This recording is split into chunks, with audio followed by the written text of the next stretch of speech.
अब देखिए, अभी तक आपने कॉम्प्लेक्स डिफरेंशिएशन के चैप्टर में जो क्वेश्चंस सॉल्व किए हैं वो ऐसे थे कि थ्रू आउट एनालिटिक थे, तो उनको हमने सॉल्व करने का तरीका आपको समझाया कि किस तरह से हमें सॉल्व करना है।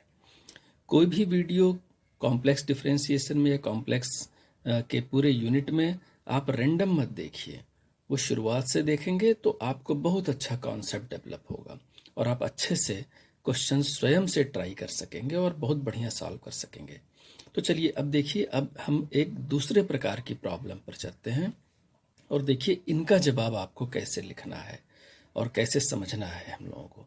तो चलिए देखिए, अब एक क्वेश्चन है आपके सामने। Show that the function defined by f z is equal to under root mod x y is not regular. देखिए एक वर्ड आया यहाँ पे, नॉट रेगुलर। रेगुलर का मतलब वही होता है जो एनालिटिक, तो रेगुलर का मतलब एनालिटिक, तो not analytic at the origin although Cauchy Riemann equation satisfied there.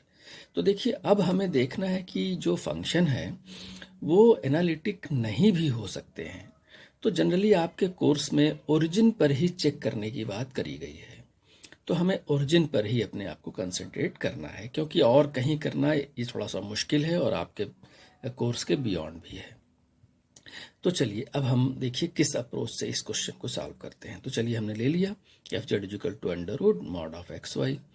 अब हमने इसको u प्लस आई वी से कंपेयर करा दिया, तो यू एक्स वाई की value under root x y आ गई और वी एक्स वाई की वैल्यू 0 है। अब देखिए यहाँ पर del u by del x, Cauchy Riemann equation की तरफ हम लोग आना चाहते हैं, तो वहाँ 4 पार्शियल डेरिवेटिव्स हैं, उनको उनकी वैल्यू बतानी होती है। तो अब देखिए यहाँ पर हम पार्शियल डेरिवेटिव्स की डेफिनेशन का यूज़ करके इसकी वैल्यू निकालेंगे, क्योंकि ये करना आसान होता है और जल्दी से इसका रिजल्ट मिल जाता है। इसीलिए बुक्स में या कहीं पर भी आप इस तरह के कैलकुलेशंस देख पाते हैं। अदरवाइज दूसरे तरह से करेंगे तो उसमें वो हम कब करते हैं, जब ऐसा फंक्शन हो जो थ्रू आउट एनालिटिक होने वाला होता है, तो उस कंडीशन में हम करते हैं। लेकिन यहाँ पर देखिए एक्स वाई के फॉर्म में दिया है, तो अब हम पहले से जानकारी नहीं है कि ये कैसा फंक्शन होगा, तो हम इसे फर्स्ट प्रिंसिपल भी इसे कहते हैं, इस तरीके को। तो इसकी डेफिनेशन को यूज़ करके सॉल्व करेंगे। आप जानते हैं पार्शियल डिफरेंशिएशन की डेफिनेशन, तो देखिए del u by del x is equal to limit x tending to 0, then u x 0 x के रिस्पेक्ट में करेंगे तो एक्स प्लस डेल्टा एक्स, और यहाँ पर y होता है।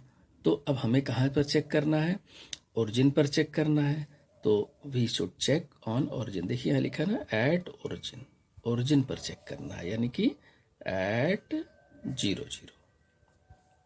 तो इसलिए यहाँ पर y की वैल्यू को 0 ले लिया गया है। तो यू एक्स 0 माइनस, अब यहाँ पर यू एक्स वाई, तो एक्स वाई क्या है 0 0, ये x है और ये y है, और फिर अपॉन क्या होता है डेल्टा एक्स यानी कि x, तो उसकी जगह हमने यहाँ पर x लिख दिया। तो देखिए ये डेफिनेशन के हिसाब से है। तो अब देखिए यहाँ पर u x 0 करेंगे, तो u में x को 0, x के बाद y को 0 करेंगे, तो x और इंटू 0, तो ये कितना देगा 0, और फिर ये 0 0 है ही है यहाँ पर, देखिए रखेंगे तो upon x that is equal to 0, तो del u by del x की वैल्यू 0 आ गई। इसी प्रकार से del u by del y निकाल लेते हैं। तो del u by del y मतलब कि x को कांस्टेंट करना पड़ेगा आपको, ठीक है, और y आपका वेरिएबल, यानी कि x को 0 करना पड़ेगा, x की वैल्यू 0 है और y वेरी कर रहा है, तो 0y माइनस यू 0 0, और फिर इसी प्रकार से इसको भी हमने सॉल्व कर लिया, तो इसकी वैल्यू भी 0 आ गई। फिर del v by del x निकालते हैं, तो y को del v by del x में क्या करना पड़ेगा, y को 0 करना पड़ेगा, क्योंकि एक्स वाई 0 है, तो x 0 minus v 0 0 upon x, तो limit x tending to 0 0 minus 0 upon x is equal to 0। Similarly del v by del y निकाल लेते हैं, और यहाँ पर भी वैल्यू देखिए 0 0 आ गई, तो ये भी वैल्यू आपने कैलकुलेट कर लिया। तो यहाँ देखिए इसको देखने से ये पता चलता है कि जो आप का सी आर इक्वेशन है वो सेटिस्फाई हो गया, hence C R equation is satisfied at the origin. Origin पर सेटिस्फाई हमने कर लिया सी आर इक्वेशन को।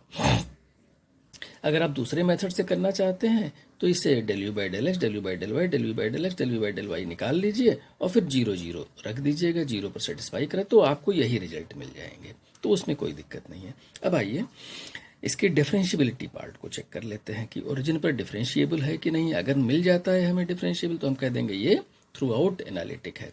तो यहाँ पर ये जो कहने वाले हैं कि चेक करिए कि कहाँ कहाँ एनालिटिक है, तो बात आपकी सामने आ जाएगी।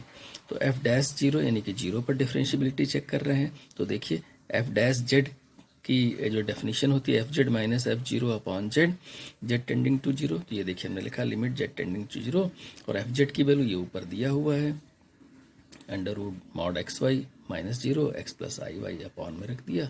और इस प्रकार से देखिए, अब यहाँ पर थोड़ा आपको ध्यान देना है कि जेड टेंडिंग टू जीरो है यहाँ पर, लेकिन यहाँ जो फंक्शन है वो एक्स वाई मिल रहा है हमें, जेड तो है नहीं यहाँ पर। तो हमने क्या करना है, अब यहाँ पर हमने ये ध्यान से देखना है कि हमने अब यहाँ पर अब देखिए जेड को कैसे पहले एक्स वाई बनाइए, तो x plus i y tending to zero, यहाँ ऐसे लिख सकते हैं।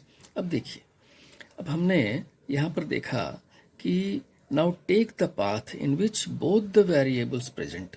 चूँकि यहाँ पर देखिए एक्स और वाई दोनों ही प्रेजेंट हैं और टेंडिंग टू जीरो हो रहे हैं, तो हमने इनको इस प्रकार से लिख लिया, ये एफ डैश जीरो के बराबर में कि लिमिट एक्स भी टेंडिंग टू जीरो वाई भी टेंडिंग टू जीरो, और ये फंक्शन जो आपका पहले से दिया हुआ था यहाँ पर। तो अब देखिए, अब एक साथ आप x से चल करके भी जीरो पे आ रहे हैं और y से चल करके भी जीरो पर आ रहे हैं। इसका मतलब कि पूरे कॉम्प्लेक्स प्लेन में अगर हम लोग देखें तो ये x एक्सिस है, ये y एक्सिस है। तो x से चल करके जीरो, y से चल करके जीरो। तो हमने ऐसा सोचा कि इसे सॉल्व करने के लिए कोई एक रास्ता ले लें जिसमें x और y दोनों ही इन्वॉल्व हों, क्योंकि अकेले आपको नहीं करना, यहाँ तो दोनों अवेलेबल है, एक्स और वाई दोनों है, यहाँ भी एक्स वाई पे दोनों पर लिमिट है। तो हमें एक रास्ता निकालिए जिसमें कि दोनों वेरिएबल हो, एक्स भी हो और वाई भी हो, ठीक है।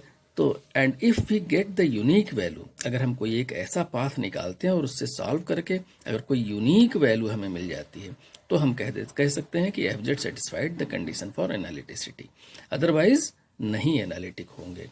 तो चलिए ध्यान दीजिए, अब हमें एक्स वाई को मिला करके कोई एक रास्ता निकालना है। तो देखिए, इसीलिए आपने बुक में भी देखा होगा और हर जगह इस तरह से लिखा होता है, now we take the path in which both variables are present. तो हमने एक रास्ता ले लिया, y is equal to m x. Y is equal to m x का मतलब y is equal to 1x, y is equal to 2x, y is equal to 3x and so on, कुछ भी ले सकते हैं हम। तो हमने जनरल ले लिया y is equal to m x. अब इसी जो पिछले पन्ने पे हमने देखा उसी एक एक्सप्रेशन में हम वैल्यू रख देते हैं, तो y की जगह पर mx रख देंगे और फिर नीचे भी रख देंगे। तो ये देखिए इस प्रकार से बन जाएगा। और चूंकि आपने y को x में बदल दिया है, इसलिए x टेंडिंग टू जीरो यहाँ पर कर दिया आपने, क्योंकि अब y तो रहा नहीं, केवल x बनेगा। तो limit x tending to zero यहाँ पर भी हो गया।